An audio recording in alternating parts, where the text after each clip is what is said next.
तो शुरू करते हैं sample paper number 5 question number 1 से।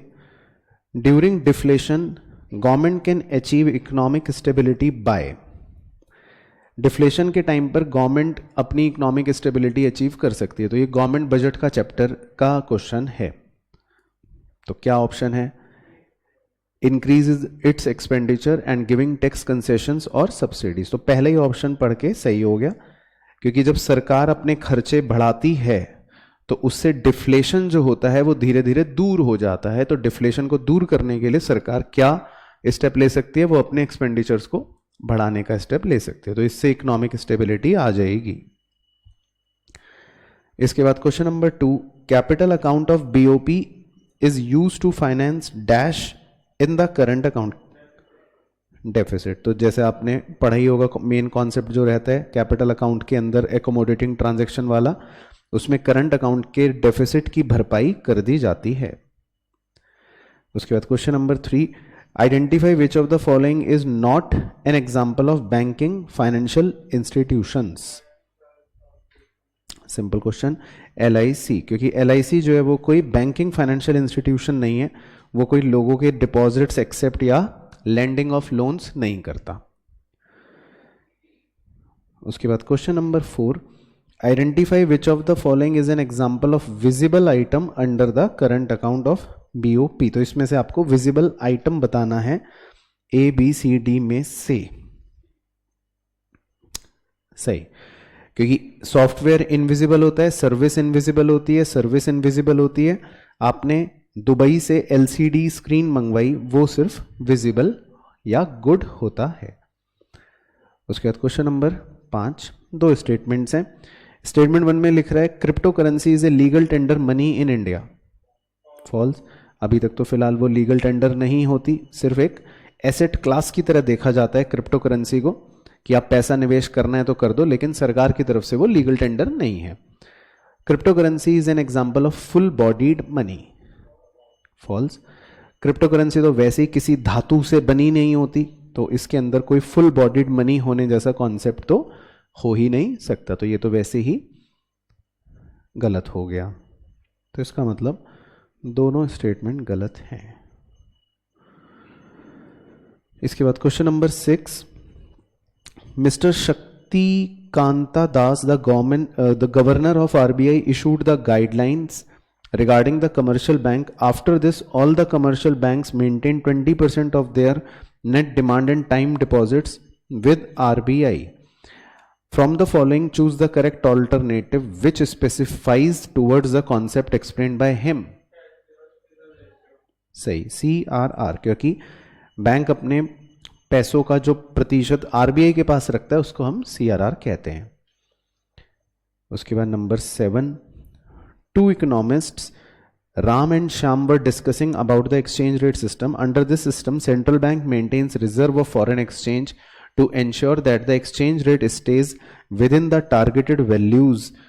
The above mentioned state was given by Ram. Identify the type of exchange rate system. तो राम ने ये कहा कि भाई इस सिस्टम में सेंट्रल बैंक जो है वो रिजर्व मेंटेन करती है फॉरेन एक्सचेंज का, ये सुनिश्चित करने के लिए कि एक्सचेंज रेट जो है वो टारगेटेड वैल्यूज में मेंटेन होता रहे। तो दादाजी का हाथ किस में होता है? Managed floating. दादाजी का हाथ किस में होता है? मैनेज्ड फ्लोटिंग, क्योंकि उसी में वो अपने पास रिजर्व रखते हैं, क्या इंश्योर करने के लिए कि रेट जो है वो टारगेटेड वैल्यू के पास ही चलता रहे। कम होगा तो छेड़खानी कर लेंगे, ज्यादा होगा तो छेड़खानी कर लेंगे। तो कौन सा रेट हो गया? मैनेज्ड फ्लोटिंग रेट हो गया। जिसमें गवर्नमेंट फिक्स करती है उसको फिर आप फिक्स बोलते हैं ना, तो ऐसी लैंग्वेज अलग दे रखी होती। इसके बाद क्वेश्चन नंबर 8 है, 2 स्टेटमेंट्स हैं। Statement 1, spending on free services like education help the poor raises the standard living and at the same time helps in reduction in income inequality. तो गरीबों की शिक्षा सेहत पर फ्री में खर्च करने से आपको लगता है कि उनकी स्टैंडर्ड ऑफ लिविंग बढ़ेगी और इनइक्वालिटी कम होगी? तो यस का मतलब ट्रू हो गया, ठीक है। दूसरा स्टेटमेंट कह रहा है कि it helps in raising the production potential of the country, इससे प्रोडक्शन पोटेंशियल बढ़ेगा, ट्रू, ठीक है। तो ये वाली बातें दोनों सही दे रखी हैं, तो both the statements are true. इसके बाद क्वेश्चन नंबर 9, बढ़िया क्वेश्चन है। Autonomous transactions takes place on both dash and dash, बहुत ही सिंपल। तो ऑटोनॉमस ट्रांजैक्शन कहां कहां होती हैं, तो हम क्या बोलते हैं उसको कि, मतलब ऑप्शन कौन सा बोलेंगे कि करंट अकाउंट और कैपिटल अकाउंट, तो ऑप्शन कौन सा बन गया, 3 एंड 4। तो ऑटोनॉमस ट्रांजैक्शंस कहां भी हो सकती हैं, करंट अकाउंट में भी हो सकती हैं और कैपिटल अकाउंट में भी हो सकती हैं, तो 3 और 4, तो ऑप्शन सी। उसके बाद number 10, identify which of the following function is not performed by the financial banking institution, इनमें से कौन सा काम कोई बैंक नहीं करता। सी, स्टेबलाइजिंग करेंसी, क्योंकि ये काम करना किसी फाइनेंशियल इंस्टीट्यूशन का नहीं है, इसके लिए तो दादाजी बैठे हुए हैं। Question number 11, industrial sector became well diversified by 1990 largely due to, ये हमने चैप्टर नंबर 2 में एग्जैक्ट पढ़ रखा है। इंडस्ट्रियल सेक्टर जो है वो 1990 तक आते आते, मतलब जो इंडियन इकोनॉमी वाला चैप्टर है 1950 टू 1990, उस चैप्टर में आपने पढ़ा है कि इंडियन इंडस्ट्रियल सेक्टर डाइवर्सिफाई हो गया था ज्यादातर ड्यू टू, तो कमारो, पब्लिक सेक्टर, क्योंकि उस चैप्टर के अंदर मेजर रोल किसका होता था, पब्लिक सेक्टर का होता था। तो जो भी इंडस्ट्रियल सेक्टर में डाइवर्सिफिकेशन हुआ वो किसकी वजह से हुआ, पब्लिक सेक्टर की वजह से हुआ। उसके बाद number 12, demographic conditions refer to, simple है, सही। तो डेमोग्राफी के अंदर क्या आते हैं, ये सब चीजें, birth rate, death rate, health, ये वो, लिटरेसी एटसेट्रा, इन सब को हम डेमोग्राफी बोलते हैं ना, पॉपुलेशन का कैरेक्टरिस्टिक जो होता है। उसके बाद question number 13, dash refers to large increase in production of food grains, green revolution, सही है, मुझे लगा पता नहीं क्या कह रहे हो आप, हाई यील्डिंग वेराइटी सीड्स, तो बिल्कुल सही, सही सिंपल आंसर ग्रीन रिवॉल्यूशन, ठीक है। उसके बाद 2 स्टेटमेंट्स हैं, फिर से डिस्कस कर लेते हैं। स्टेटमेंट 1 में लिखा है, in India poverty line is used as a standard to measure the number of poor people, true, क्योंकि भारत में हम पॉवर्टी लाइन का ही इस्तेमाल कर रहे हैं। In poverty line a standard is fixed in terms of minimum level of consumption, true, तो हमने पॉवर्टी लाइन को कैलोरीज के हिसाब से ही स्टैंडर्डाइज कर रखा है, तो इसका मतलब दोनों बातें सही हो गई। इसके बाद क्वेश्चन नंबर 15 में भी 2 स्टेटमेंट हैं। Statement 1, union budget 1993-94 made Indian rupee fully convertible to integrate Indian economy with world economy,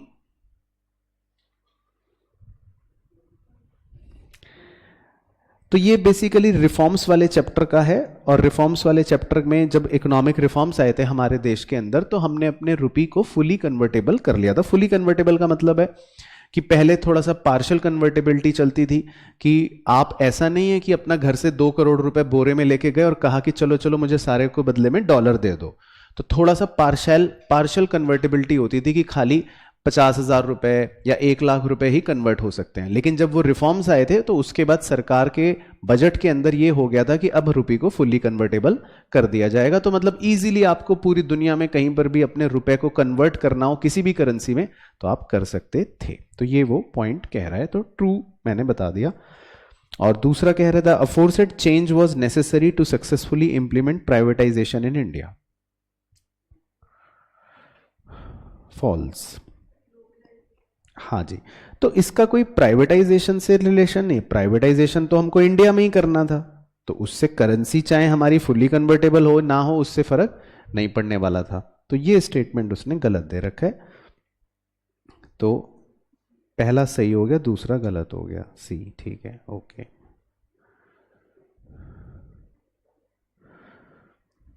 उसके बाद question number 16, eight the time of independence agriculture accounted for the share of work force with approximately, simple,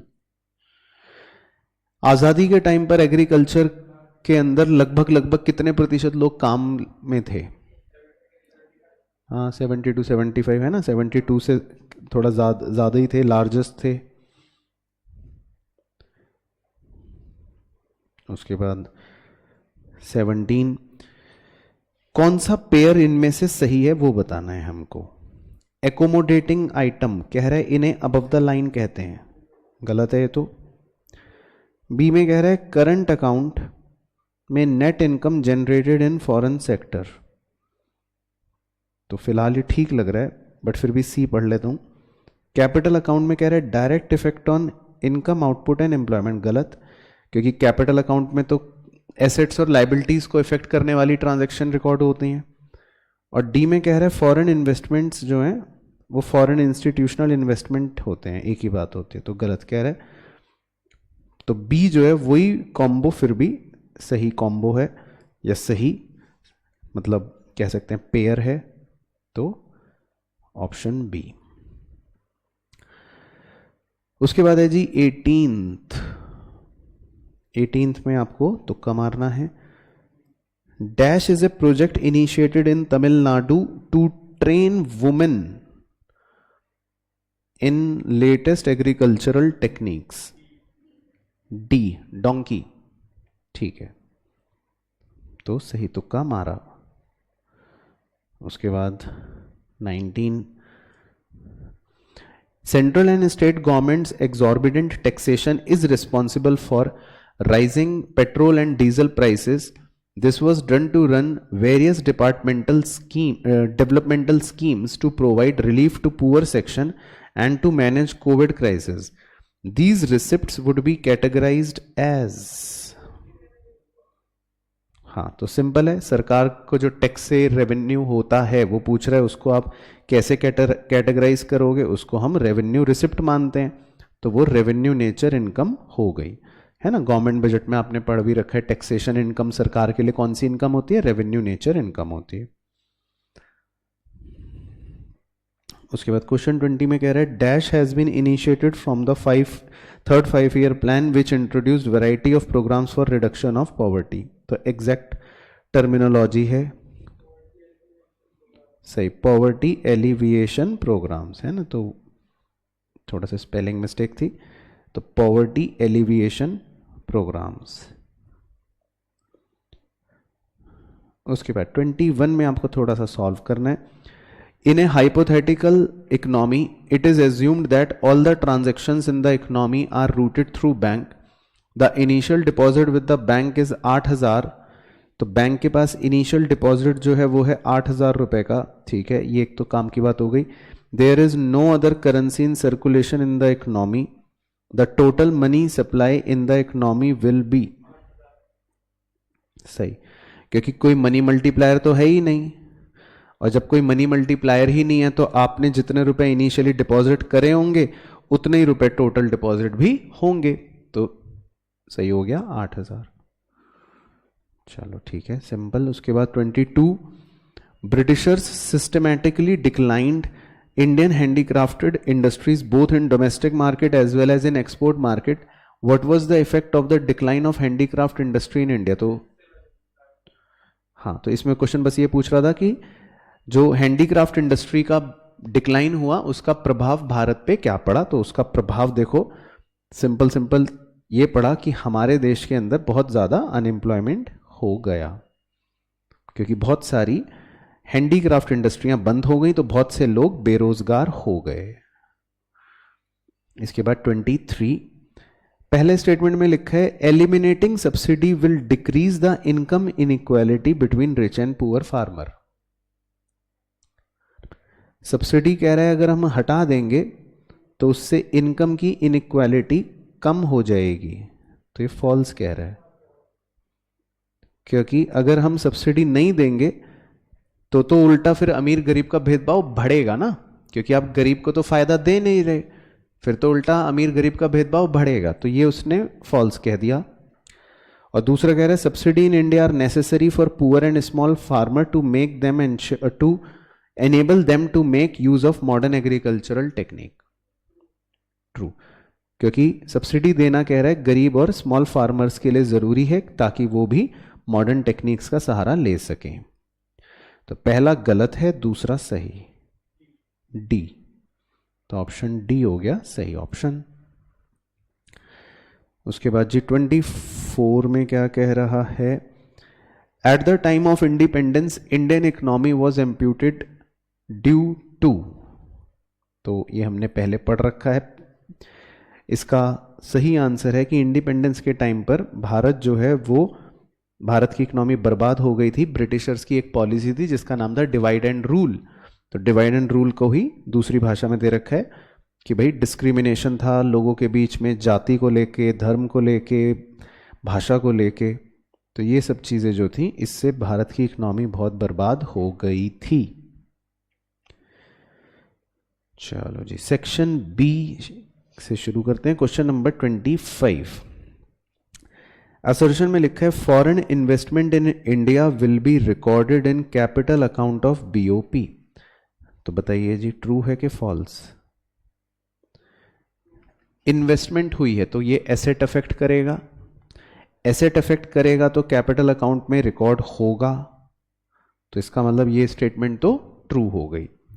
फिर वो इसका reason दे रहा है because it is a nature transfer, because it creates foreign exchange asset for India.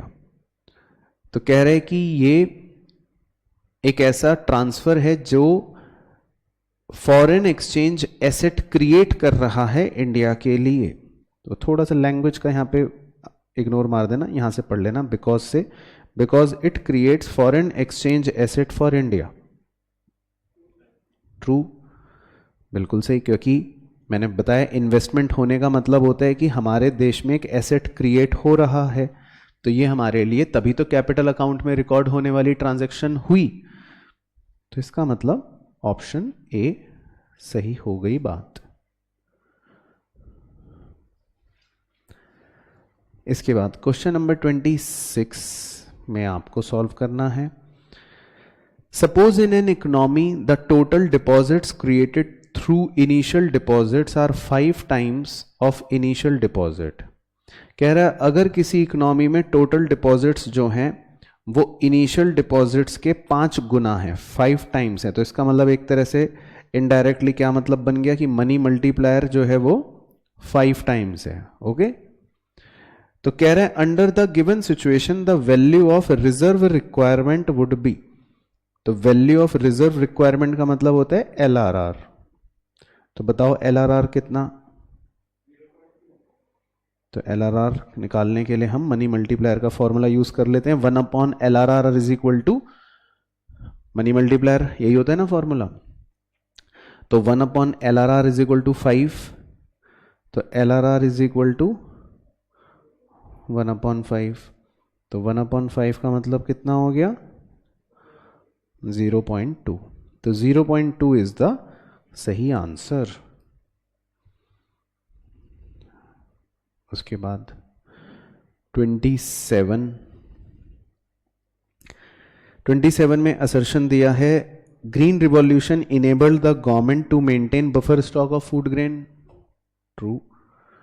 फिर reason में दिया है green revolution raised agricultural yield per acre to incredible Heights.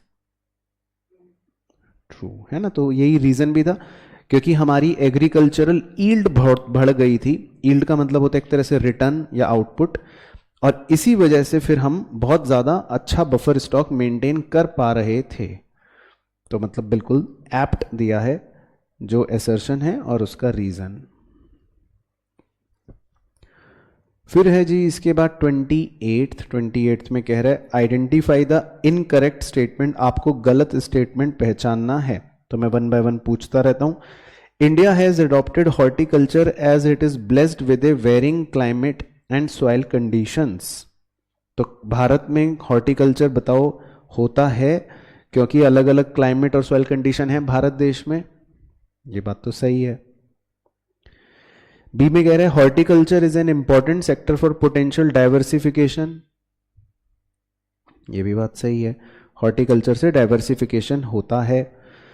Horticulture has improved economic condition of many farmer, true, ये भी बात सही है क्योंकि हॉर्टिकल्चर से काफी किसानों की कंडीशन सही हुई है।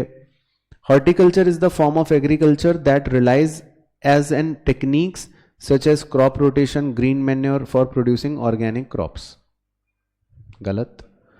तो हॉर्टिकल्चर में ऐसा तो नहीं होता कि हम ग्रीन मैन्योर ऑर्गेनिक क्रॉप्स को इस्तेमाल करने के लिए करें या हम क्रॉप रोटेशन करें। हॉर्टिकल्चर तो क्या होता है, हाँ वो रंग बिरंगी फूल पत्तियां, मेडिसिन वाली खुशबूदार फूल पौधे, वो सब है ना। तो यही ऑप्शन उसने गलत दे रखा था। उसके बाद जी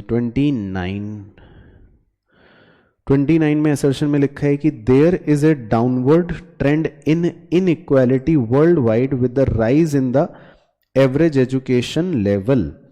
कह रहे दुनिया भर में इनइक्वालिटी में हमें डाउनवर्ड ट्रेंड देखने को मिला है, ट्रू। तो ये क्वेश्चन हमने डिस्कस पहले भी कर रखा है। फिर वो कह रहा है high labour skill resulting in higher income earning capacity, raising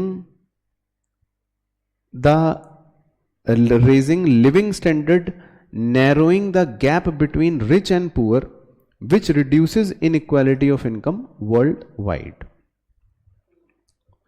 true. तो समझ आई है पूरी कहानी आपको कि भाई जब लोग पढ़ लिख लेते हैं तो पढ़ लिख लेने से कह रहे हैं कि उनकी इनकम कैपेसिटी बढ़ती है। तो जब सभी लोगों की इनकम कैपेसिटी बढ़ेगी तो अमीर गरीब का भेदभाव भी कम हो जाएगा। फिर तो गरीब भी देखो पढ़ लिख के उसकी भी नौकरी लग गई और आपकी भी नौकरी लग गई। तो कह रहे इसी वजह से इनइक्वालिटी जो है दुनिया भर में वो कम हो रही है। तो ये सही बात है। उसके बाद जी 30, तो 30 में आपको बताना है सही पेयर कौन सा है। मिड डे मील प्रोग्राम कह रहा है कि इसका मतलब है provide free cooked foods to student in all government school. सही है, वैसे तो यही सही है, तो यही कॉम्बो सही हो गया। तो बी और सी और डी हम फिर नहीं पढ़ते हैं ना, वो छोड़ो। उसके बाद 31, तो 31 में हमको चित्र दे रखे हैं दो, एक बार चित्र दिखा देता हूं आपको। पहला चित्र जो है वो है कि 1973 से लेकर 2011-12 तक जो नंबर ऑफ पुअर थे, गरीब जो लोग थे, उनकी संख्या का एक चित्र दे रखा है, रूरल का, अर्बन का, टोटल का, उस हिसाब से, ठीक है। और दूसरा चित्र दे रखा है proportion of people below poverty line, कि कितने प्रतिशत लोग जो हैं वो पॉवर्टी लाइन के नीचे रहते हैं, जिसको आप हेड काउंट रेशियो भी कह सकते हो। तो ये भी रूरल का, अर्बन का और टोटल का दे रखा है। तो दो आपको चित्र दे रखे हैं मोटा मोटा, मतलब ऐसे देख लो बस। ये आपको दे रखे हैं मतलब एब्सोल्यूट टर्म्स में कि कितने नंबर ऑफ पीपल हैं पुअर, और ये आपको दे रखा है थोड़ा सा प्रोपोर्शन बिलो पॉवर्टी लाइन वाले लोगों का, यानी हेड काउंट रेशियो के फॉर्म में, है ना। नीचे दे भी रखा है देखो हेड काउंट रेशियो। चलो अब क्वेश्चन क्या कह रहे हैं। क्वेश्चन कह रहे हैं on the basis of given data in 1973-74। तो 73-74 में फिगर में जरा गौर फरमाइए अपनी अपनी किताबों पर। More than dash people which is about dash of the population were below poverty line. तो आपसे पूछ रहा है कि पॉवर्टी लाइन से नीचे जो थे वो कितने लोग थे और कितने प्रतिशत दिख रहे हैं। 1973 और 74 में तो वही वाला चलते हैं हम भी। तो 73-74 है ये वाला दौर। कौन सा दौर? सबसे पहला। तो पहले लोग देख लेते हैं, लोग कितने दिख रहे हैं, बताओ जी। 200 मिलियन, 410 मिलियन, 320 मिलियन या 400 मिलियन? चेक कर लेते हैं।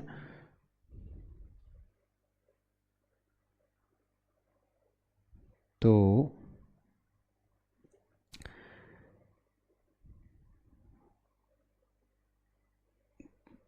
ये मैं बक्सा बना रहा हूं या हाथ का निशान, तो एक बार उस पर फोकस करना। तो ये फिगर मोटा मोटा क्या होगी, 300 350 के बीच से भी थोड़ा सा नीचे आ रहा है, तो 325 से थोड़ा कम होगी। क्या मैं सही बोल रहा हूँ? तो जो टोटल संख्या होगी गरीबों की 73 74 में, जो टोटल है वो लगभग लगभग यही होएगी, है ना भाई? गांव में थे इतने, शहर में थे इतने, तो टोटल हमको तो टोटल ही देखना है, तो 300 से थोड़ा सा ऊपर, तो 320, है ना? तो फिर बस यही ऑप्शन सिलेक्ट कर लेते हैं, बाकी प्रतिशत का दिमाग क्यों लगाना। क्लियर हो गया पॉइंट? तो टोटल गरीबों की संख्या जो थी, कह रहा है मोर देन 320 मिलियन के आसपास थी। तो ये हमने 1973 वाली इस टोटल फिगर को देख के पता लगा लिया। ठीक है, तो क्लियर हो गया डायग्राम से? चलो, उसके बाद 32 में कुछ आपको इंडिकेटर्स दे रखे होंगे, जैसे इसमें आपको दे रखा है रियल पर कैपिटा इनकम का है, डेथ का है, mortality rate, life expectancy, literacy वगैरह का है। अब वो क्या कह रहा है, on the basis of the above mentioned information, आपसे पूछ रहा है the infant mortality rate has decreased bye, वो पूछ रहा है इन्फेंट मॉर्टेलिटी रेट में कितनी गिरावट आई है बिटवीन 1951 एंड 2016-17। तो हम उसी पे फोकस करेंगे। आओ, तो इन्फेंट मॉर्टेलिटी रेट जो है मैं हाईलाइट कर देता हूं, 1951 में था 146 और 2016-17 में हो गया 33। तो हमें यह बताना है कितनी गिरावट हुई है, तो निकाल सकते हैं हम कितनी गिरावट हुई है। बताओ, पहले तो डिफरेंस बताओ दोनों का कितना है। 113 बटे 146 इंटू 100, तो मतलब आपको पता लग जाएगा कि कितने परसेंट की गिरावट हुई है। कितना आ रहा है? मैं तो आपका इंतजार कर रहा हूं कि कोई बच्चा बताएगा। 77.39%। तो 77.39 जैसा कोई ऑप्शन हो तो देख लेते हैं। हाँ, एग्जैक्ट ही दे रखा है 77.39%। ठीक है, क्लियर हो गया, तो निकल जाएगा। तो इन्फेंट मॉर्टेलिटी रेट 77.39% कम हो गया। चलो, इसके बाद 33 असर्शन कह रहा है it is necessary that the service sector should contribute maximum to the GDP of an economy. कह रहा है ये बात, ये जरूरी है कि सर्विस सेक्टर का कंट्रीब्यूशन जीडीपी में सबसे ज्यादा होना चाहिए। फॉल्स, क्योंकि ऐसा कोई नियम तो नहीं है, किसी का भी हो सकता है, तो बस फिर तो असर्शन ही गलत हो गया, तो डी। उसके बाद क्वेश्चन नंबर 34 में कह रहा है statement 1, government established the institutional sources to provide adequate credit to farmers at cheap rate. True, तो सरकार ने कुछ इंस्टीट्यूशनल सोर्सेज बनाए हैं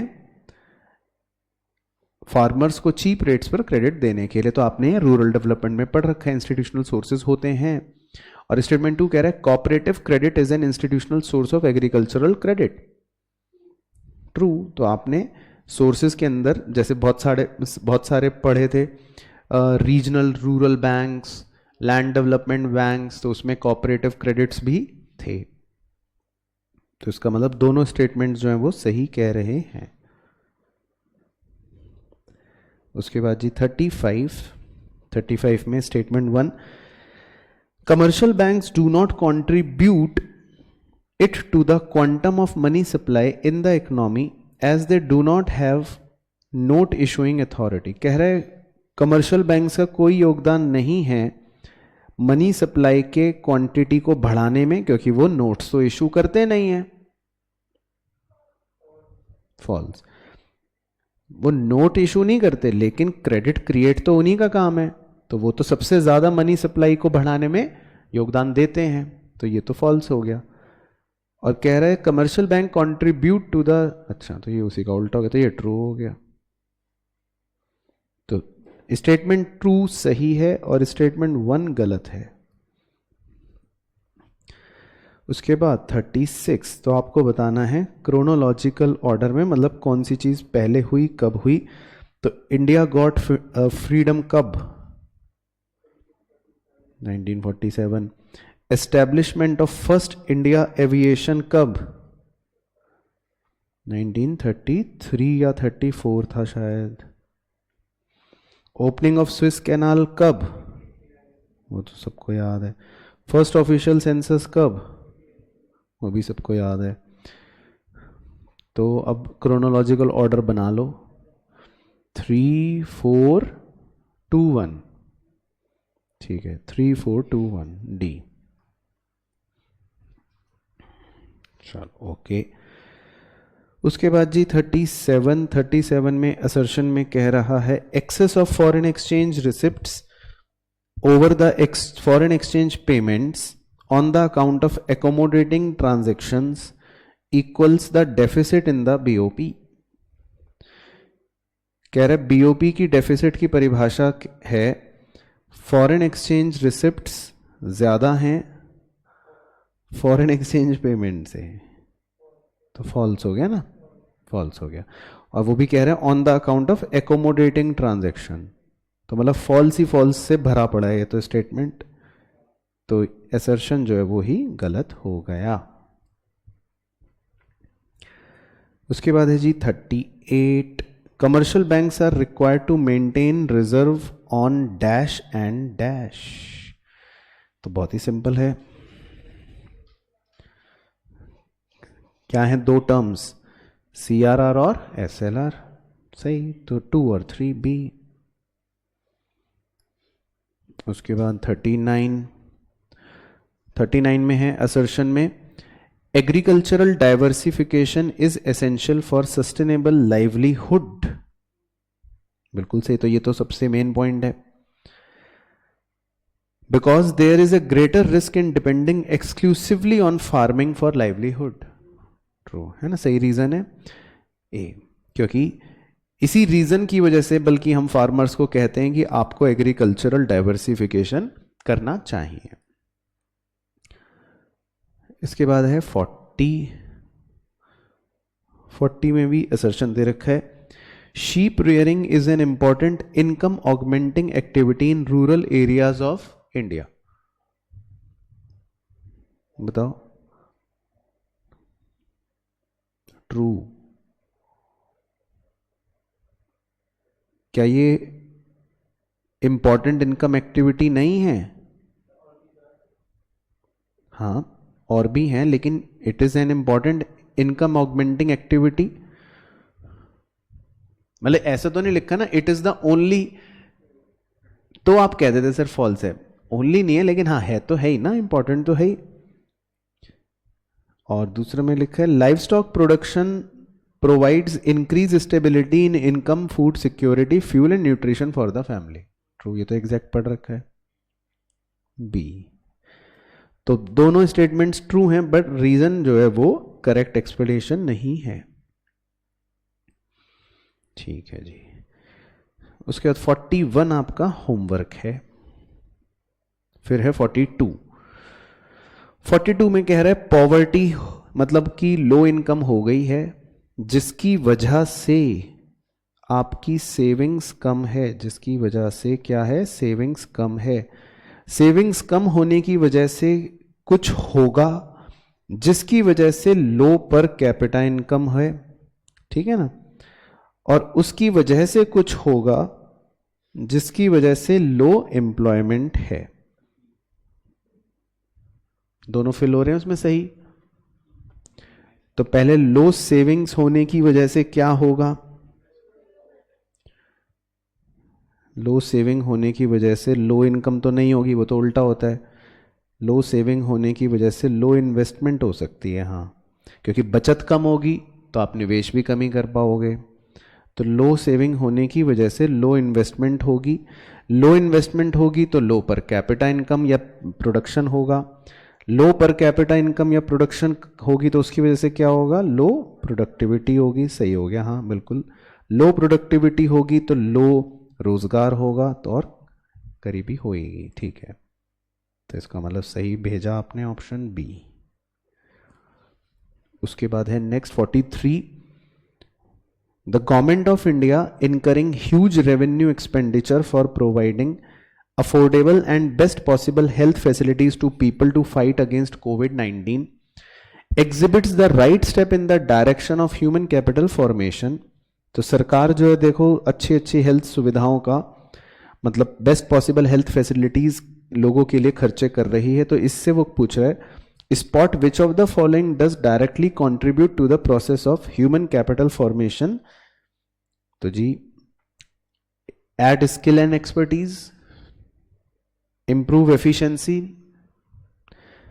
तो स्किल एंड एक्सपर्टीज तो एजुकेशन से बढ़ता है, एफिशिएंसी भी एजुकेशन से बढ़ती है। हेल्थ पर करने के खर्चे से क्या होगा, maintain healthy and productive labour, है ना। तो ये आपका डायरेक्ट कंट्रीब्यूशन हो गया क्योंकि सरकार हेल्थ संबंधित फैसिलिटीज पर खर्चा कर रही है ना। उसके बाद जी 44 थोड़ा सा सॉल्व करना है आपको।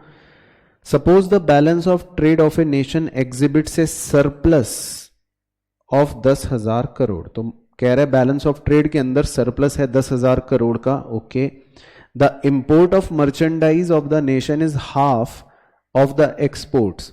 इंपोर्ट्स जो है वो एक्सपोर्ट्स के आधे हैं। तो वैल्यू ऑफ एक्सपोर्ट्स निकालनी है आपको, बताइए जी। चेक करते हैं फिर। 20,000 मतलब डी कह रहे हैं बच्चे।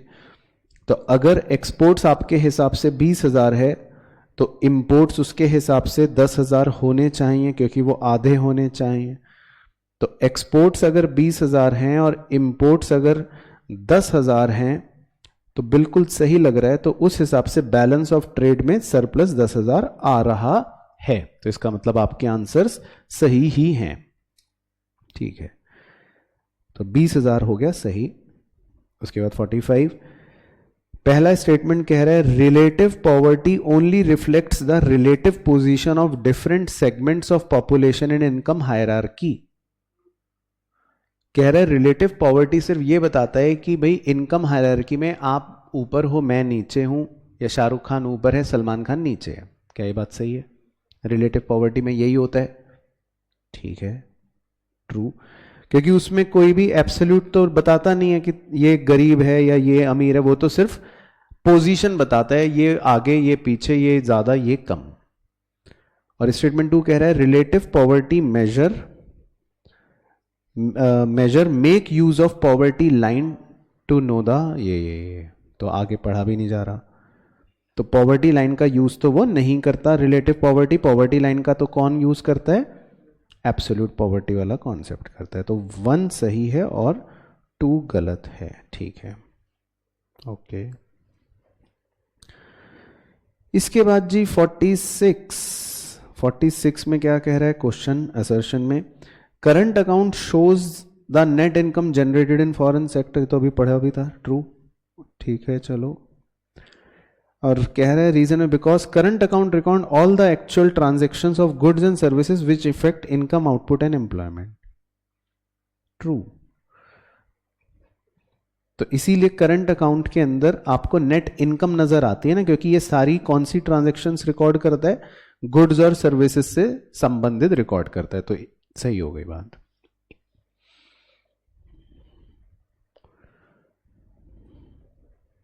उसके बाद 47, identify the correct statement from the following. तो अब हमको सही बताना है, सही क्या है, तो एक एक करके पढ़ लेते हैं। ए में तो लिखा है discriminatory tariff policy refers to the policy that impose the heavy tariff on India's export of handicraft products while allowing free export of India's raw material to Britain and free imports of British products into India। सही है, चलो मैं संतुष्ट नहीं हूं लेकिन। और B में कह रहा है discriminatory tariff policy refers to the policy that imposed heavy tariff on India's import of finished goods while allowing free export of India's raw material. तो ये तो गलत हो गया। सी में कह रहे हैं discriminatory tariff policy refers to the ये imposed heavy tariff on India's export of raw material while allowing free export of India's finished goods to Britain and free import of British products into India. ये भी गलत हो गया। और discriminatory tariff policy refers to the policy that impose the heavy tariffs on India's export of raw material while allowing free export of India's handicraft to Britain and free import of, ये भी गलत हो गया। तो सही बताया आपने, ए। ठीक है, तो डिस्क्रिमिनेटरी टैरिफ पॉलिसी यही थी कि हैवी टैरिफ्स लग रहे थे भारत के हैंडीक्राफ्ट प्रोडक्ट्स पर, ठीक है, और रॉ मटेरियल जो है वो ब्रिटिशर्स फ्री में ले जा रहे थे, ठीक है, और अपने प्रोडक्ट्स जो हैं वो भी फ्री में इंपोर्ट कर रहे थे। उसके बाद जी अब जो नेक्स्ट क्वेश्चन है 49 से लेकर 54 तक, उसमें बेसिकली आपको एक गवर्नमेंट बजट दे रखा है, उससे संबंधित कुछ सवाल पूछेगा। तो मैं एक बार फिर से आपके साथ डिस्कस कर देता हूं, जिस बच्चे को नहीं पता पहले तो गवर्नमेंट बजट के अंदर आपके 4 मेन हेड्स होते हैं। उनमें से पहला होता है क्या? Revenue receipt. तो ये जो आपको आइटम दे रखा है ये है RR, ठीक है, रेवेन्यू रिसिप्ट। अब उसके नीचे जो नंबर 2 और नंबर 3 होते हैं, टैक्स रेवेन्यू, वो RR का ही पार्ट होता है, और नॉन टैक्स रेवेन्यू वो भी RR का ही पार्ट होता है। तो 2 और 3 जो होते हैं वो 1 के अंदर ही ऑलरेडी आ गए।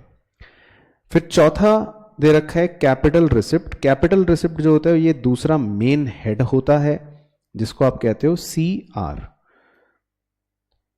उसके नीचे नंबर 5 रिकवरी ऑफ लोन, वो उसी का भाग हो गया। अदर रिसिप्ट उसी का भाग हो गया। और बोरोइंग्स, जिसे हम शॉर्टकट तरीके से फिस्कल डेफिसिट भी मान लेते हैं, वो भी इसी का पार्ट हो गया। तो 5, 6, 7 जो है वो कैपिटल रिसिप्ट के ही पार्ट हो गए। उसके बाद जब आप 1 और 4 को जोड़ दोगे तो 1 का मतलब RR, 4 का मतलब CR, तो RR और CR को जोड़कर आपको क्या मिलेगा? Total receipt. तो ये उसने आपको टोटल रिसिप्ट की फिगर दे रखी है, ओके। बाकी उसके बाद टोटल एक्सपेंडिचर में कह रहे हैं 10 + 13। 10 का मतलब है रेवेन्यू अकाउंट वाले खर्चे, जिसको हम बोलते हैं RE, और 13 में उसने हमको दे रखा है ऑन कैपिटल अकाउंट। तो कैपिटल अकाउंट वाले खर्चे को हम क्या बोलते हैं? CE। तो आपको ये 4 मेन जो हेडिंग्स हैं इनके बारे में पहचान होनी चाहिए, ठीक है। तो क्लियर हो गया पहले बजट कैसे देखना है। और 11 और 12 नंबर जो दे रखा है इंटरेस्ट पेमेंट्स, वो 10 के अंदर ही होते हैं, मतलब कि रेवेन्यू एक्सपेंडिचर का ही पार्ट होते हैं, ओके। चलो अब वो क्या कह रहा है,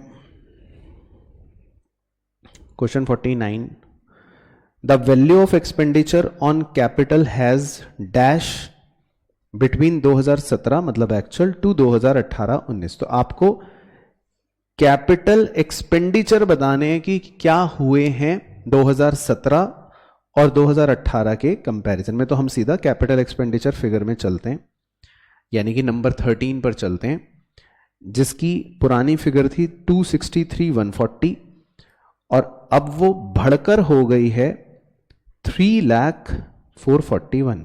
तो आपको ये बताना है कि ये फिगर कितनी बढ़ी है, बताइए जी। ठीक है, तो बच्चे कह रहे हैं राइजन बाय 37,301, मतलब ऑप्शन बी,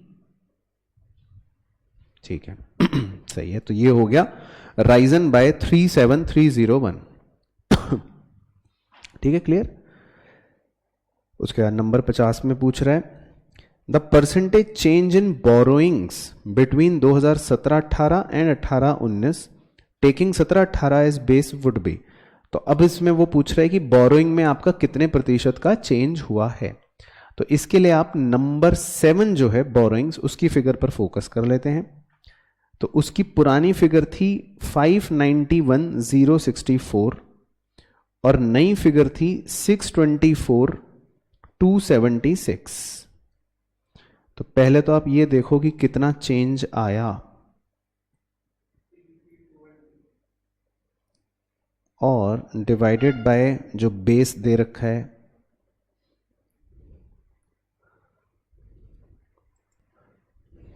तो ये आ गया जी 5.61% सॉल्व करके। ठीक है, तो कौन सा ऑप्शन टिक कर लें? 5.61। तो 5.61 एग्जैक्ट हमें दे रखा है ए। चलो ठीक है, तो ये आ गया जी सही। उसके बाद जी 51, ये आप वैसे ही बता सकते हो, नॉर्मल नॉलेज बेस्ड है। Identify which of the following is an example of revenue receipt. Revenue receipt का एग्जांपल, वेरी गुड, टैक्स है ना। तो सरकार के लिए रेवेन्यू रिसिप्ट क्या होती है? Tax, simple. उसके बाद 52 भी आप डायरेक्टली बता सकते हो, नॉलेज बेस्ड है। Identify the correct formula to calculate fiscal deficit. FD का आपको सही फॉर्मूला बताना है। तो एफडी तो नहीं है, चलो ऑप्शन में कोई बात नहीं, लेकिन आप चारों में से चलो सही फॉर्मूला ही आइडेंटिफाई कर लो। Total receipt is equal to total expenditure minus total borrowing. See, कैसे, ये क्या कह रहे हो? तो भाई मुझे तो ए सही लग रहा है। टोटल रिसिप्ट्स क्या होते हैं? R R plus C R. तो ए ऑप्शन में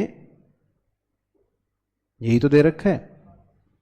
तो वो क्वेश्चन में फिस्कल डेफिसिट कैलकुलेट जो है वो पार्ट काट दो, वो प्रिंटिंग एरर है। तो बेसिकली बस हमें करेक्ट बताना था कि कौन सा ऑप्शन करेक्ट है। देखो बी जो है वो गलत लिखा है। बी में कह रहा है total receipt is equal to R R minus R E, वो तो गलत ही हो गया।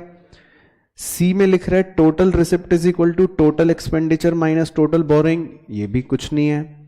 डी में कह रहा है total receipt is equal to total expenditure minus capital expenditure, ये भी गलत हो गया। तो ए जो है वो सही फॉर्मूला है। चलो उसके बाद जी 53 स्टेटमेंट्स पढ़ लेते हैं। स्टेटमेंट 1 है interest payments are increasing that's why primary deficits are decreasing. तो ये चेक करना पड़ेगा टेबल में।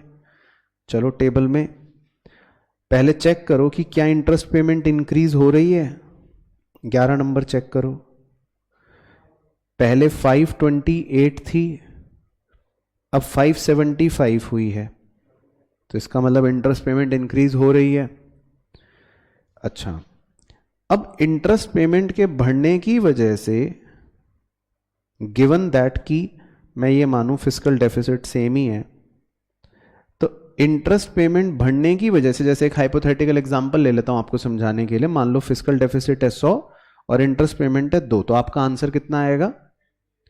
98। अगर मैं इंटरेस्ट पेमेंट को बढ़ाकर कर दूं 3, आपका आंसर कितना आएगा? अगर मैं इसको 3 से बढ़ाकर 4 कर दूं, आपका आंसर कितना आएगा? 4 से बढ़ाकर 5 कर दूं तो 95। तो जितना जितना मैं इंटरेस्ट बढ़ाऊंगा उतना उतना आपका प्राइमरी डेफिसिट कम आ रहा है आंसर। तो इसका मतलब ये जो बात कह रहा है वो ट्रू है। तो इंटरेस्ट पेमेंट हमारी बढ़ रही है, हमने चेक कर लिया, और इसीलिए प्राइमरी डेफिसिट कम भी होगा, वो भी हो गया, बात सही हो गई। ठीक है। दूसरा स्टेटमेंट क्या कह रहे हैं?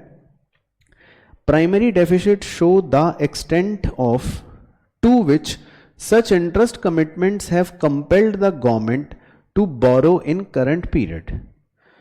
तो सर ये पता नहीं क्या है बात। इसकी तो जानकारी उसी बच्चे को होगी जिसने प्राइमरी डेफिसिट के मीनिंग किताब से पढ़ रखे हैं, और वो तो सर हमने पढ़ नहीं रखे। किताब तो हमने कब की गाय को खिला रखी है। तो प्राइमरी डेफिसिट कह रहा है कि इसका प्राइमरी डेफिसिट एक तरह से ये शो करता है कि भाई कितना इंटरेस्ट जो है या कितनी इंटरेस्ट कमिटमेंट्स जो हैं उन्हें पूरा करने के लिए सरकार करंट पीरियड में लोन ले रही है, बोरो कर रही है ना। तो ये वैसे ट्रू है। तो अगर आपको ये बात नहीं पता थी अब तक तो कृपया इसे रट लीजिए। मैं आर का सिंबल बना देता हूं, क्योंकि ये बिल्कुल परफेक्ट परिभाषा होती है प्राइमरी डेफिसिट की। ये सरकार की करंट बोरोइंग बताता है कि सरकार को अपने पुराने इंटरेस्ट पेमेंट्स को पे करने के लिए कितना बोरो करना पड़ेगा। मतलब सिंपल भाषा में ये मतलब है। तो ये प्राइमरी डेफिसिट की सही परिभाषा है। चलो, तो खैर दोनों स्टेटमेंट जो है वो इस हिसाब से हो गए ट्रू। उसके बाद जी 54 में पूछ रहा है value of fiscal deficit for 2017-18। तो वो हमको टेबल में से देख लेनी है। तो 17-18 के फिस्कल डेफिसिट पे चल लेते हैं। कहाँ है 17-18? ये रहा पहला वाला साल, और फिस्कल डेफिसिट ये रहा, बादल बना रखा है। 591064 है ना, तो 591064 ऑप्शन डी। ठीक है, ओके। फिर उसके बाद जो लास्ट आपका क्वेश्चन होता है वो एक केस बेस्ड क्वेश्चन होता है, तो हो सकता है वो क्वेश्चन आपको इंडियन इकोनॉमी के चैप्टर 3 से देखने को मिले, यानी कि रिफॉर्म्स के चैप्टर से देखने को मिले। तो कहानी को स्किप करते हुए हम सीधा सवालों से शुरू कर लेते हैं। तो question 55, according to the given text after independence dash were considered as the engines for growth. तो कह रहे आजादी के बाद हमने किनको कमान सौंप दी थी? पब्लिक सेक्टर को, है ना। तो आपने पढ़ा ही रखा है वो वाला चैप्टर 1950 से 1990, है ना, तो तक पब्लिक सेक्टर के पास एक तरह से वो इंजन थे। उसके बाद 56, दो स्टेटमेंट्स है, पढ़ लेते हैं। स्टेटमेंट 1 में लिखा है the economic condition of India in 1991 was very miserable resulting in economic crisis. True है ना, क्योंकि ये चैप्टर 3 और 4 का मतलब लिंक यही है। और स्टेटमेंट 2 में लिखा है the economic crisis was primarily due to the large and growing fiscal imbalances over 1980s। तो इकोनॉमिक क्राइसिस का कह रहा है प्राइमरीली इसीलिए हुआ था क्योंकि हमारे 1980s के दौरान फिस्कल इम्बैलेंसेस बहुत बढ़ रहे थे, बोरो ज़्यादा कर लिया, इंपोर्ट ज़्यादा हो गए, बीओटी डेफिसिट में चला गया। तो इसका मतलब दोनों स्टेटमेंट्स क्या हैं? ट्रू है। ठीक है। उसके बाद जी 57 में असर्शन कह रहा है after independence import substitution policy prevailed in India which prevented foreign goods from reaching Indian market. True है ना, तो यही थी इंपोर्ट सब्सटीट्यूशन पॉलिसी इंडिपेंडेंस के बाद की कि भाई भारत के अंदर जो है वो फॉरेन गुड्स को ना आने दिया जाए। Reason because the import substitution policy was adopted to protect the domestic industries from foreign competition. True है ना, तो ठीक हो गया। अच्छा, उसके बाद 58 आपका होमवर्क है।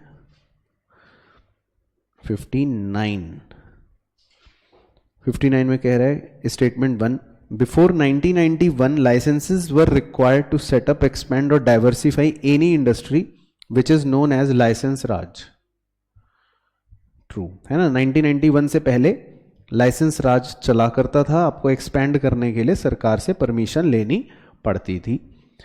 और स्टेटमेंट 2 कह रहा है in India foreign exchange were governed by the official rate of exchange fixed by government which implies that rupee was convertible at the market rate।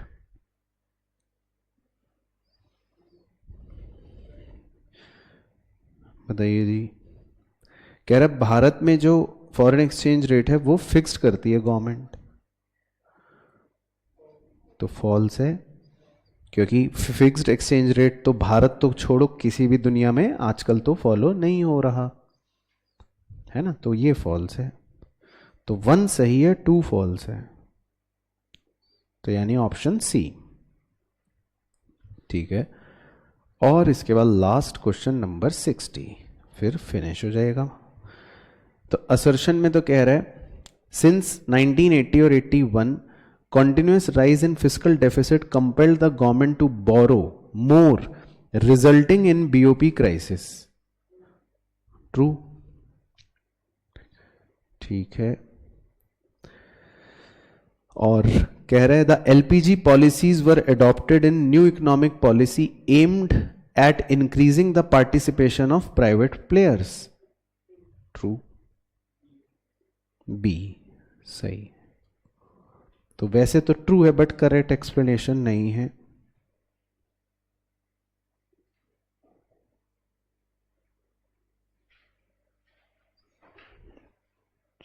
चलो, तो ये हो गया आपका फुल टू कंप्लीट।